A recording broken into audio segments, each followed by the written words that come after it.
السلام علیکم ورحمۃ اللہ. اذان دے دیں.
أشهد أن لا إله إلا الله وحده لا شريك له وأشهد أن محمدا عبده ورسوله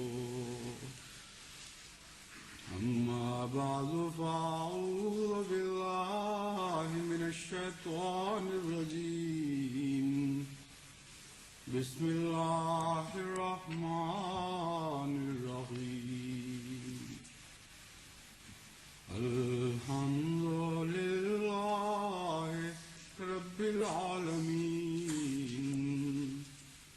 الرحمن الرحيم مالك يوم الدين إياك نعبد وإياك نستعين اهدنا الصراط المستقيم صراط الذين أنعمت عليهم غير المغضوب عليهم ولا الضالين.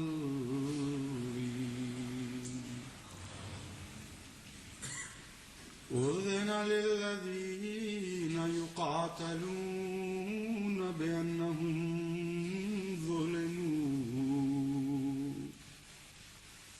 وإن الله على نصرهم لقدير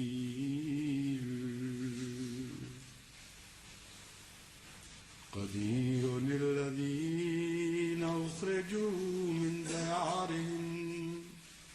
أخرجوا من ديارهم بغير حق إلا أن يقولوا ربنا الله ولولا دفع الله الناس بعضهم ببعض لهدمت صوامع وبيع وصلوات ومساجد يذكر فيها اسم الله كثيرا ولينصرن الله من ينصره إن الله لقوي عزيز.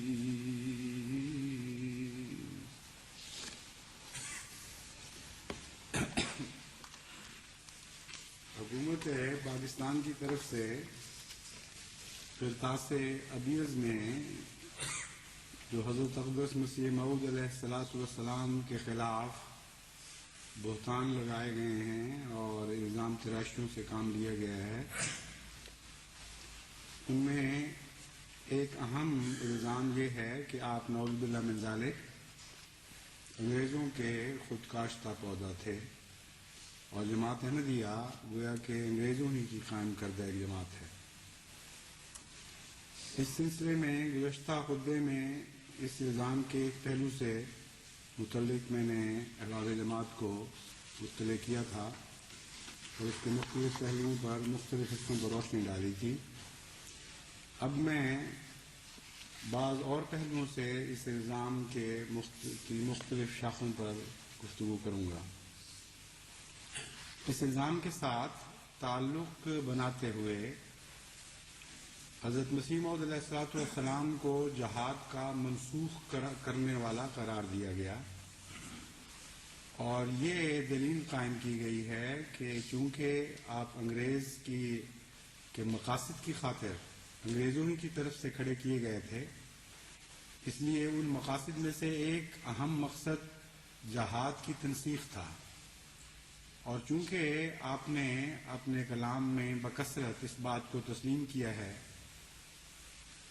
قرطاس ابیض کے مطابق کہ آپ جہاد کو منسوخ کر رہے ہیں، اس لیے صاف ثابت ہو گیا کہ انگریز کے مقصد کو پورا کرنے کی خاطر انگریز ہی کی طرف سے ایک نمائندہ بن کر آپ کھڑے ہوئے. اس دلیل کا اگر قریب سے غور سے مطالعہ کیا جائے تو اس کے بہت سے پہلو ہیں جن کو مد نظر رکھتے ہوئے اس کا جائزہ لینا ہوگا. سب سے پہلے یہ کہ حضرت مسیح موعود علیہ السلام نے اگر انگریز کے مقاصد کی خاطر تنسیخ جہاد کا اعلان کیا تو وہ مقاصد کیا تھے اور کیسے آپ کی ذات سے وہ مقاصد پورے ہوئے. دوم یہ کہ حضرت مسیح موعود علیہ السلام نے تنسیخ جہاد کا اعلان کن حالات میں کیا، کون سے خطرات تھے جو انگریز کو حقیقتاً درپیش تھے، اور اس کا سیاسی پس منظر کیا ہے.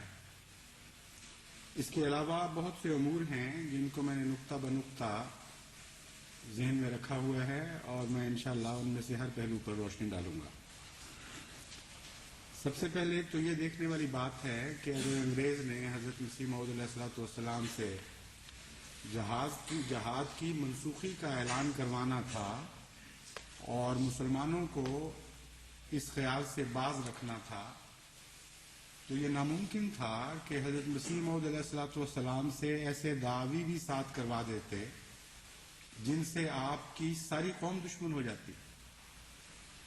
کہاں وہ دن تھے کہ علماء عظیم الشان خراج تحسین پیش کر رہے تھے آپ کو، اور یہ کہہ رہے تھے کہ عالم اسلام میں حضور اکرم صلی اللہ علیہ وآلہ وسلم کے وصال کے بعد سے آج تک اس قسم کا عظیم مجاہد اسلام پیدا نہیں ہوا. اور کہاں وہ دعوی جن کے نتیجے میں اچانک ساری کایا پلٹ گئی. غیر تو غیر اپنے بھی دشمن ہو گئے، جو خون کے رشتہ دار تھے وہ خونی دشمنوں میں تبدیل ہو گئے. اور ایسی کایا پلٹی ایک ہی رات میں ایک ہی دعوے کے ساتھ کہ تمام بستی ہوئی دنیا میں ایک بھی گویا آپ کا نہ رہا. ایسا دعویٰ کروا دینا جس کے نتیجے میں ساری دنیا دشمن ہو جائے، اس کے بعد اس انگریز کو کیا توقع تھی کہ آپ کی بات مانے گا کیا کون؟ یعنی جہاد کی تنسیخ کا اعلان کے لیے کھڑا کیا جا رہا ہے اور دعوی وہ کروائے جا رہے ہیں جن کے بعد جو کچھ تعلق رکھنے والے تھے وہ بھی خون کے پیاسوں میں تبدیل ہو جائیں. ایسی جہالت کی بات کسی ایسے شخص کی عقل میں آ جائے، جس قسم کے اشخاص آج کل احمدیت کی دشمنی میں نظر آتے ہیں، تو آ جائے، لیکن کوئی معقول آدمی دنیا کا اسے تسلیم نہیں کر سکتا. اپنا خدا مروا دیا ان کے ہاتھوں، یعنی مصنوعی خدا، اور نبوت یعنی امتی نبوت کا دعویٰ کروا کے تمام مسلمانوں کو اپنا دشمن بنا دیا، ان کا دشمن بنوا دیا. حضرت گرو بابا نانک کے متعلق اعلان کر کے ان تمام سکھوں کو دشمن بنا دیا جو پنجاب میں ان کے بستے تھے. آریوں سے ٹکر لگوائی اور سارے آریہ سماج کو دشمن بنا دیا. سناتن دھرمیوں سے ٹکر دلوائی اور سارے سناتن دھرمیوں کو دشمن بنا دیا. بدھوں کے متعلق وہ اعلان کروایا جو ان کو قبول نہیں تھا. زرتشتیوں کے متعلق وہ اعلان کروایا جو ان کو قبول نہیں تھا. اور تمام دنیا میں جتنی قومیں بھی مذہب کی طرف منسوب ہوتی ہیں ان سب کو چیلنج دلوا دیا اور ہر ایک کو متعلق ایسی بات کہی جو اس کے دل کو کڑوی لگتی تھی. اس قسم کا مصنوعی، اس قسم کا جھوٹا تو کبھی دنیا میں کسی نے نہیں دیکھا کہ باتیں وہ کہے جو کڑوی ہوں، جو ہر ایک کو تکلیف پہنچاتی ہوں. اس قسم کے اشخاص تو سوائے نبوت کے کبھی منصہ شہود پہ نہیں ابھرا کرتے.